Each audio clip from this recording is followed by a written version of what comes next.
Sikkim 365 and Baylor Plus have teamed up to bring Baylor fans the ultimate content bundle. You can sign up now for $17.99 a month, a $5 monthly savings, and get instant access to all premium content on both websites. For more information, visit either sikkim365.com or baylorplus.com today.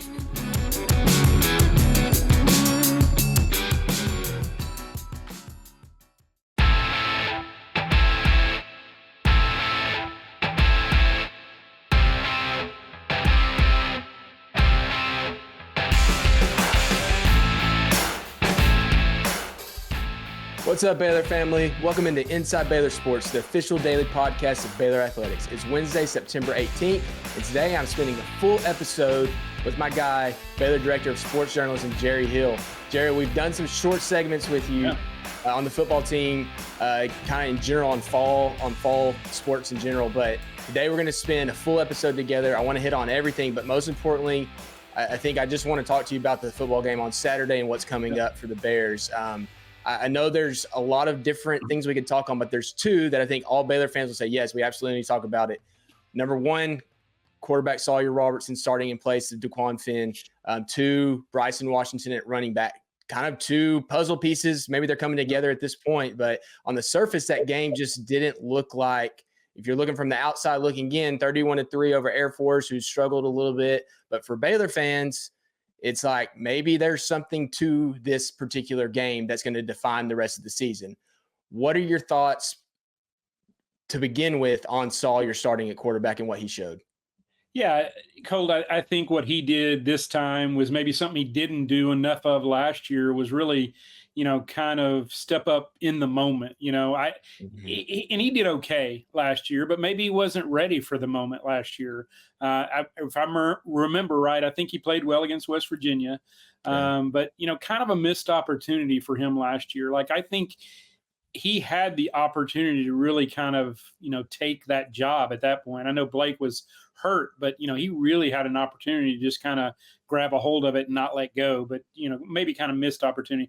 This time I thought he was really ready. I mean, even if you go back to the Charlton game, and I know it was just one series, but man, he threw some really good passes. So excited to see him go out there and play as well as he did. He's a great kid. I mean, he's kind of that classic Baylor guy. I mean, I love the fact that he just went out there and played. And I don't know, Colt, it just looked like he was very comfortable. Like, I didn't feel like he ever got, frazzled or anything. He just looked very comfortable back there. Yeah, I think there was some early game jitters. There's a couple of times where he moved around in the pocket, didn't let go of the ball, but then once he settled in, he was fine. I think the testament to, he came from the Mike Leach offense at Mississippi State, similar passing scheme. He did look a lot more comfortable than at any point than he did last year, and I think the offensive schemes helped that. Obviously a unique situation with DeQuan Finn still there. He's injured with multiple injuries. It sounds like he's out of his sling. I was listening to Deion Sanders earlier today saying they have to kind of prepare for both quarterbacks because of what they do differently. What is that? How do you handle that situation as a coaching staff? I'm not asking you how you would handle it, but you've been around this program for a long time and these situations always come up. But what do you do in these moments when your fans might be asking for one particular things, the coaches might be seeing different things, but what are your expectations moving forward at the quarterback position? Yeah, I think what you do is, number one, you're not going to put DeQuan out there until he's 100% healthy. He's got to be all the way back. Like you said, he was dealing with multiple things. I know he had the shoulder injury, but, he got hit in the ribs on that one play. So, he was a little beat up, through a couple of weeks. So I think it's probably good for him to take a little bit of a break and, again, make sure that he's fully healthy. And then, I think after that, when he is fully healthy, you go out there and compete. I think they do that at every position every week. Yeah. Certainly Sawyer, laid claim to the job, but, he's got to earn it again every day, every week. But I think at least for right now, I think you put Sawyer back out there and if DeQuan is able to give him some snaps Saturday, that's fine. But I think Sawyer needs to be your guy Saturday. And then moving forward, it's just a competitive thing. I mean, Sawyer's probably going to have some ups and downs, even though he's an older guy at redshirt junior. He still doesn't have a lot of snaps. I mean, if you compare his snaps to Daquan's, I mean, Daquan played a lot of football at Toledo. So I think there's still going to be some ups and downs and growing with Sawyer. But I think until Daquan is completely healthy, you go with Sawyer and hope that he can stay healthy. And, obviously you got Nate Bennett out there as a true freshman. That was kind of the scary thing last week is you're one play away from putting a true freshman out there that, I mean, you look at his slight build, he's not built for the Big 12 yet. So, I think it's good that you have a couple of options and hopefully Daquan gets back and is fully healthy and they can, really kind of compete again in essence.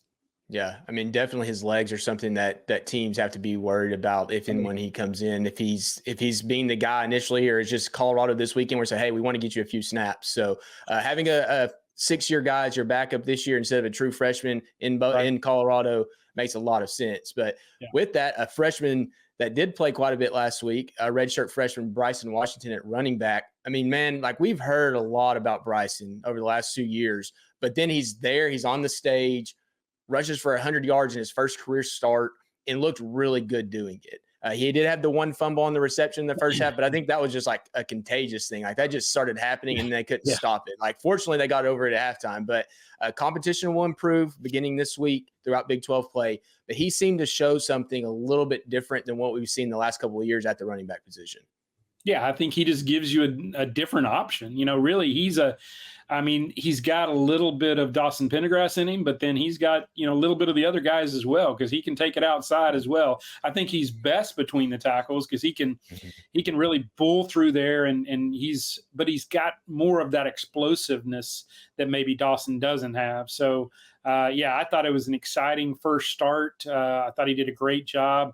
Like you said, he had the one miscue with the fumble at the end but even that play, man, that was to me, that was a good play by Sawyer because it was like he bought time, rolling out of the pocket, and he got it to Bryson really quick where Bryson could turn it upfield and make a lot out of it, just had the fumble at the end of it. But man, that was a good play till the very end of it. But I think Bryson, again, man, the depth that they have at running back now, and I think to a man, maybe they all seem to be a better fit in this offense than they were in the wide zone. So, Bryson got his chance, made the most of it, got in the end zone. That was exciting. First time he had, scored a touchdown as a collegiate guy. And you're right. We had seen and heard a lot of him.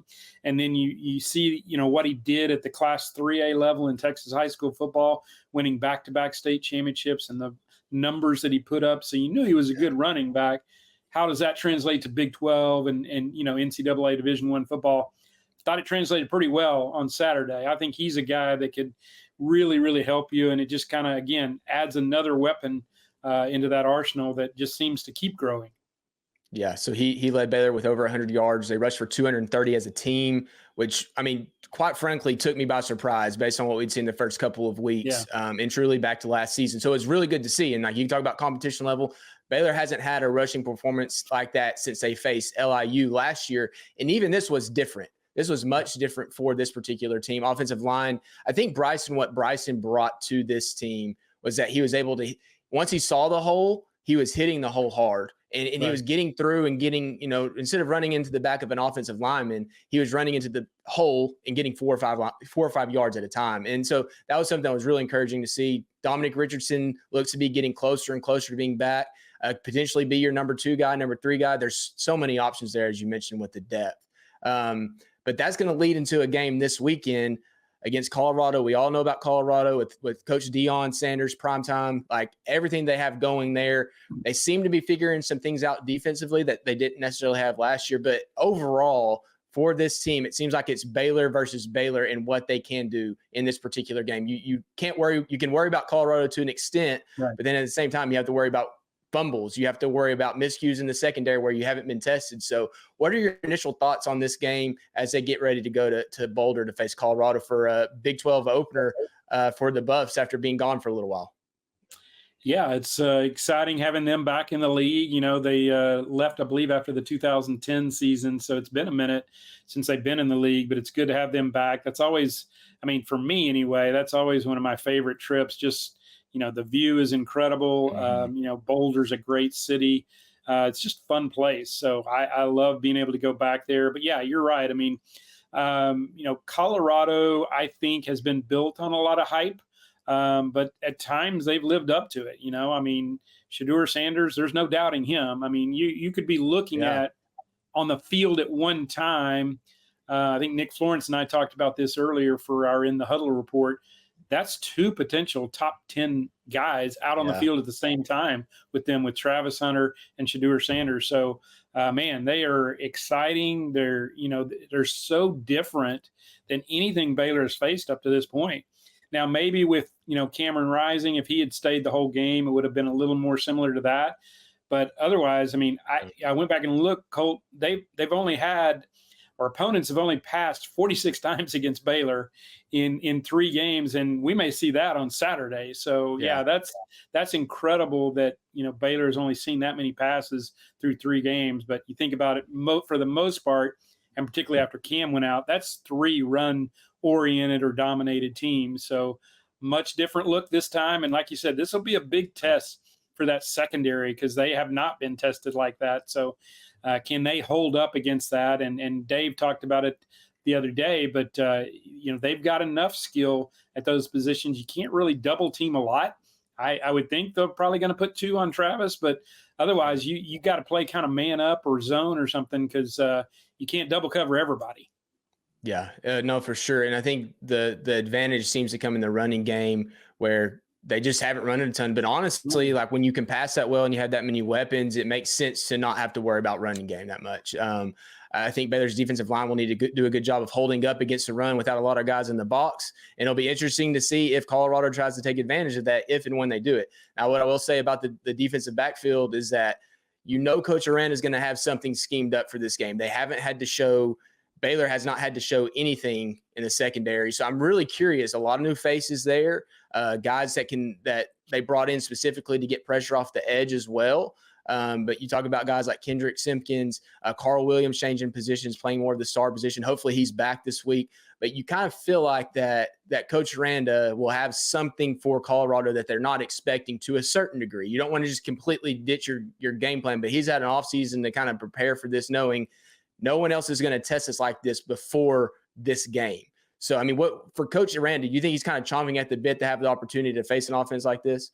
Well, and I was thinking of even the defensive players, like they got to be just chomping at the bit, like you said, because for 3 weeks, I mean, those edge rushers and even the secondary, other than, run defense, they just really haven't been that involved. So I think those guys have got to be excited. I mean, it is a huge test. They're going to be tested, but I think they're just itching to play a team like this. And yeah, as far as Coach Aranda, I mean, I think these are the kind of, offenses that, he gets excited about facing and figuring out different ways to try to stop them or at least slow them down. So, I know he talked last week about, scribbling and drawing on the whiteboard and stuff, trying to figure stuff out about facing that Air Force triple option. I bet he's been doing a lot of that all week. I think he's excited about the challenge that this defense will have facing, and again, the most explosive team that they've seen to this point. Yeah. So you look back to that 2021 season, and 2 games that come to mind in that particular season were a game against Oklahoma with Caleb Williams, and they're Spencer Rattler, Caleb Williams are kind of going back and forth, but Caleb Williams ended up playing in that game. And then later on in the Sugar Bowl against Matt Corral at Ole Miss, just a lot of similarities in those 2 games. Now, I would say this Colorado team doesn't run the ball nearly as well, but Coach Aranda kind of lived for that particular scheme and the things that they did. So Baylor lost a lot of personnel, obviously, from that team. Talk about Jalen Petrie, Terrell Bernard. There's some guys left over from those schemes, but it just seems like that is, even to his time at LSU, this is kind of his wheelhouse on what he likes to defend. And he didn't seem like he was having a lot of fun worried about the triple option, but it seems like this is kind of his groove of saying, hey, like, you're going to spread us out. Let's see what we can do to counter this. Yeah, and this is definitely more in his wheelhouse, something he's more familiar with. Spreads are hard. I mean, they're hard to defend as well. I mean, that Air Force triple option, that's a headache, but Yeah. I do think he lives for this. Like you mentioned about facing Caleb Williams 3 years ago. That's your number one overall draft pick in this latest draft. And I believe they intercepted him twice, and he wound up getting replaced later in that game. And then, of course, knocked Matt Corral out of that game, but had already intercepted him once and really pressured him, really getting that was the game where they had 10 sacks. Not all of them obviously on him, but man, they were just coming after that quarterback. So yeah, I do think he lives for this moment. These are the big game. These are the games where those defensive coordinators or defensive minded head coaches, this is where they earn their pay. Yeah, no doubt. And I'm really anxious to see how the defensive line, the edge pressure kind of develops into this game. We haven't seen it all, how the secondary holds up. So, he will have them ready schematically. Now let's see if they can go out and execute. But yeah, a lot to be excited for football, obviously a lot to prove. But let's shift into a couple of other sports. Let's talk about the other fall sports going on right now. Volleyball, we're going to get to them in a minute, but I want to start with soccer. We previewed the Oklahoma State match last week. They go in, Oklahoma State scores pretty early in that game, and then Baylor ends up losing 0-1. Another measuring stick, top 25 team, great competition. But then they go into a Texas State game where you feel like, man, they're going to win this game. They're up 2-1 after being down early and then tied up at the end. I mean, just kind of a frustrating tie situation. Like I guess there's opportunities where you want to see a tie, but not in that moment where it's so late in the game. But it was into the 89th minute, I believe it was. So what's this soccer team need to do to get back on track, beginning with Big 12 play on Thursday? Yeah, and that was a tough thing. Like you said, no, it was in the 90th minute because it was with about 11 seconds left in the match. Okay, there you go. That's a tough way to lose, man. And similar to the Oklahoma State game, because they scored off of a corner kick in that one. This was a set piece, but more from like midfield. Baylor got called for a foul near midfield, and they had just a kick in, well from distance. And a freshman, I believe it was a freshman girl that playing in her first collegiate game, she knocked in the goal with, like I said, 11 seconds left. So that's just a killer. But they've shown that they can play with just about anybody. That one frustrated. That one's going to stick with them for a while because that was when they needed to win. Texas State's probably going to win their league. Their RPI is not going to hurt you. Baylor's RPI, I believe, right now is in the 30s. So really, they just need to take care of business in Big 12 play, Cole. And that was kind of the way, even from the beginning of the season, you're going to make your hay in Big 12 play. But I do think they did enough early in the year with their non-conference schedule that if they take care of business in the Big 12, they will be back in the NCAA tournament. Yeah, that's great. So what can you tell us about Arizona to open the big game in Waco at 7 p.m. Central Time? But what can you tell us about Arizona as Baylor prepares for them on Thursday night? Yeah, new team in the league, has some soccer history. They've been a good soccer team, but this is not a team that's ranked. They're not even receiving votes. So I think this is a team, particularly playing here at home, you need to go 2-0 this week. You kind of messed up your opportunities. This was like a 4-game homestand, and you went 0-1-1 so far. You really need to get a couple of wins this week against Arizona and Houston. And that would kind of put you back on track. And obviously starting Big 12 play, with a couple of wins would be huge. Yeah. As this program continues to trend up, you knew there was going to be setbacks. You just hope they can get back to the NCAA tournament this year and keep on growing, because I think there's a lot of potential with that particular program. So now big night for Baylor volleyball tonight. Kind of, I guess now old school conference matchup throwback. You just talk about like the Southwest Conference Day. Now it is old school Big 12 matchup right here between Baylor and Texas as Texas comes to Waco for a match. I think last week was a frustrating week in a lot of ways for the volleyball team as well, getting swept at home by SMU, but they did bounce back, took 3 of 4 against LSU, and then swept Samford on Sunday to begin this week. But now they face Texas. Texas is going to come in pretty upset. They lost a couple matches this year, just recently, I believe, against Stanford. how big could this particular match be for this volleyball team who still has a lot of new pieces all kind of coming together and getting ready for Big 12 play in a couple weeks? Yeah, I think this is one of those that could, just keep paying dividends if you get a win, because Texas, no matter, they're ranked, they fell to, I believe, number 8 in the polls, even after a couple of losses. So, that they're still very well respected. People, expect, I believe they're 2-time defending national champions, if I'm not right. So, so this is a really good program. I credit Ryan McGuire for continuing to schedule them, because, it would have been easy. Hey, they're gone. Oklahoma's gone. We don't need to schedule them. But Texas is right down the road. So you've got 2 top 20 teams within 100 miles of each other. Let's go ahead and keep playing them. And I think, Baylor got the home game this year. I'm sure Baylor will go down to Austin next year. Could play them in the NCAA tournament. So I think this is one of those, win or lose, that you can really get dividends from, going into Big 12 play. They play Hawaii this weekend, but this one would be a big win just because of Texas' reputation and how good they are. So you'd love to get a win and build some momentum going into conference play. Yeah, let me ask you this. When was the last time that Baylor beat Texas in volleyball? And I know it because I remember it, but it's been a little while, hasn't it? Do you remember? Yeah, well, it was the 2019 season when Yaciana Presley was still here. That was the year Baylor made it to the Final Four, and they actually wound up, being co-Big 12 champions. I believe that's the only conference championship that Baylor volleyball has won. So, but that was big. And I believe if I remember right, Colt, that was before a record crowd. I think over 7,000 there, and Baylor was able to pull that one out. So yeah, it doesn't happen very often, but they did get one there, or get one here. I'm not sure because I'd have to go back and look. I'm not sure if they've ever won in Austin. That's how difficult UT is to play. I don't know that Baylor has ever won in Austin.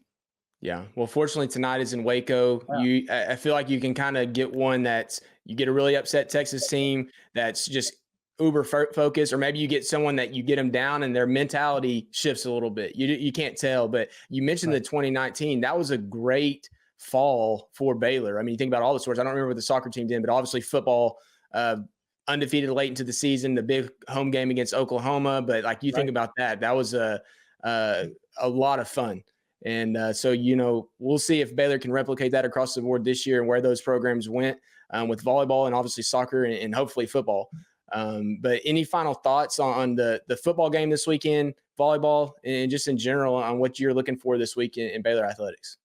Yeah, I would say, going back to football for a minute, Colt, I just hope they come out and start faster than they did. Hopefully they learned that lesson at Utah. Of course, they started slow again this last week against Air Force. So they really need to kind of get out of that, rut or whatever it is, particularly playing on the road at Colorado. This is going to be a great environment, packed stadium. It's their homecoming. So I'd really like to see them kind of get out to a good start early and, kind of take the wind out of Colorado's sails maybe. I don't think this is a great Colorado team. I think this is a team that you can beat. And if you look at this stretch right here, they can make some hay and they can get to, 4-1, maybe even 5-1. But this is a big step, winning that conference opener, that would be huge. As far as volleyball, I like you said, I think they kind of righted the ship. I think the SMU one was kind of an outlier. They were coming off 2 5-setters at home against Minnesota and Wisconsin. I think it might have been a little bit of a tired team. I don't know that they want to use that as an excuse, but I think there was a little bit of that in that match. But I think bouncing back like they did against LSU in Samford will really help. And hopefully, going into conference play, they can get a couple of big wins and really kind of continue their momentum. And I look for soccer to bounce back. This is a much better soccer team than we've seen in the last couple of years. This is definitely Michelle's best team. And I think they're ready to do some damage in conference play.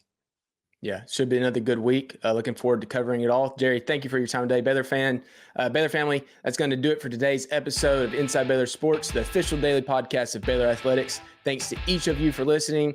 For Jerry Hill, I'm Colt Barber. Have a great Wednesday and sick 'em Bears.